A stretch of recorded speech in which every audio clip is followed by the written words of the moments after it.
Oggi consideriamo un aspetto importante che è il ritmo del movimento. Il ritmo del movimento non inteso come in che momento devo fare la preparazione, perché questo l'abbiamo già visto in un altro video, ma che cosa fa la racchetta nel momento in cui comincia ad arretrare, cioè se la racchetta si ferma o rallenta o ha una pausa.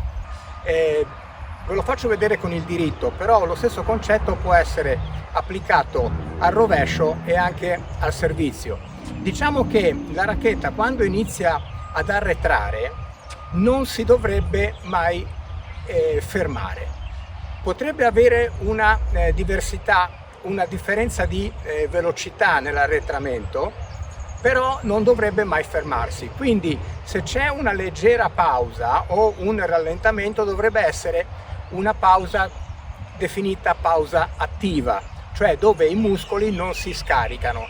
Il movimento di preparazione, che viene fatto solitamente con un movimento circolare, quindi il movimento circolare permette di immagazzinare energia, che nel dritto delle volte, ad esempio, inizia un movimento orizzontale della racchetta per poi diventare circolare dopo, ma in ogni caso la racchetta non si ferma, potrebbe rallentare ma non si ferma mai, almeno non si dovrebbe fermare.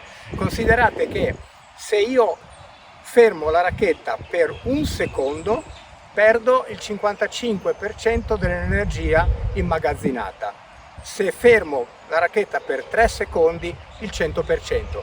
Quindi il movimento di preparazione, ad esempio nel diritto, viene fatto attraverso l'immagazzinamento della energia attraverso la rotazione del corpo. Quindi io comincio ad abbassarmi, i muscoli si caricano di energia e poi nel momento in cui la racchetta comincia a scendere, poi esplodo e vado in avanti. Molti giocatori a livello di club fanno questo, si fermano e poi ripartono. Vediamo che cosa fanno anche ad alto livello i campioni. Chiaramente noi consideriamo una palla dove abbiamo anche il tempo di farlo, perché se dovesse arrivare una palla velocissima è chiaro che il mio movimento sarebbe un altro e sarebbe molto più continuo, anche perché non ho il tempo di fermarmi e di ripartire.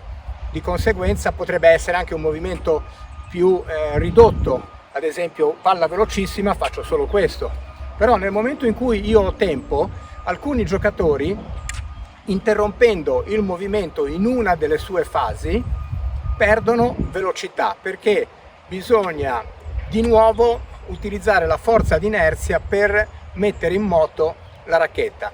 Andiamo a vedere che cosa succede ad alto livello.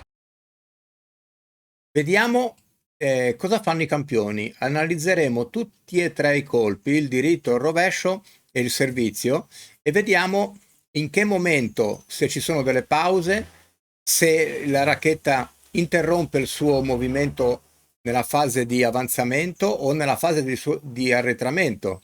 Quindi partiamo da Rublev. Vediamo la preparazione della racchetta, la caduta e l'impatto e la racchetta che non si ferma.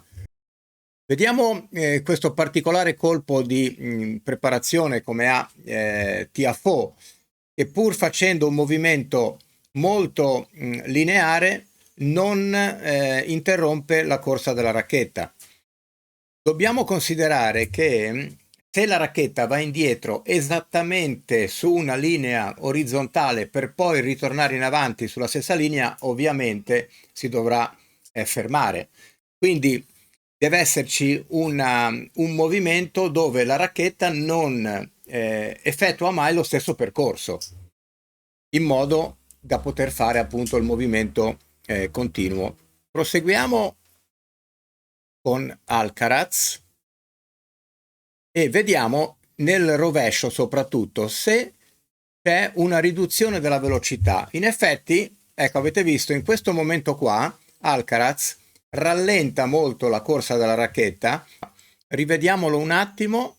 In questo momento la racchetta ha ottenuto una riduzione della velocità, la pausa la definiamo attiva perché comunque la racchetta non si ferma e poi va a colpire. consideriamo adesso il rovescio ad una mano, Tsitsipas, vedete anche qua leggerissima pausa, ma mai con la racchetta che si ferma, e poi l'impatto. Soprattutto quando la racchetta cade dietro c'è l'accelerazione più importante. Wawrinka, stessa cosa, racchetta che va dietro, non si ferma, e poi veloce all'impatto nel rovescio. Vediamo anche il rovescio di Djokovic.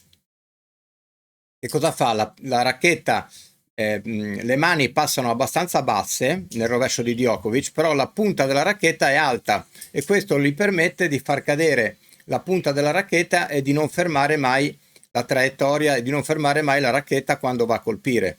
Vedete, punta della racchetta alta, la caduta e poi l'ingresso sulla palla. Passiamo ora al servizio. Il servizio è un colpo dove lo vedremo dopo con Monfils, che ha un movimento abbreviato. E intanto consideriamo Federer, lo vediamo al rallentatore, e Federer, quando comunque la racchetta va dietro, vedete che non c'è mai un arresto del movimento della racchetta. Come dicevamo, adesso vediamo Monfils che a velocità normale pare ci sia un arresto della racchetta, quindi una pausa, ma in effetti questa pausa attiva non interrompe il movimento della racchetta.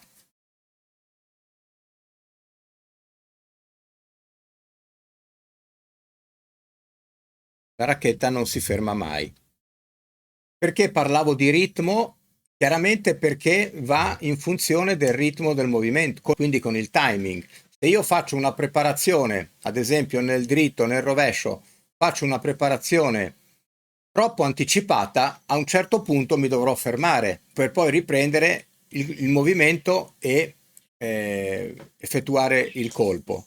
Quindi il ritmo del movimento è molto importante. Quindi, come abbiamo detto, se io ho un tempo di preparazione sbagliato, preparo troppo presto, mi dovrò fermare ad aspettare la palla. In questo caso ci sarà una pausa che potrebbe essere anche troppo lunga e quindi vado a interrompere il movimento con le conseguenze che abbiamo già descritto.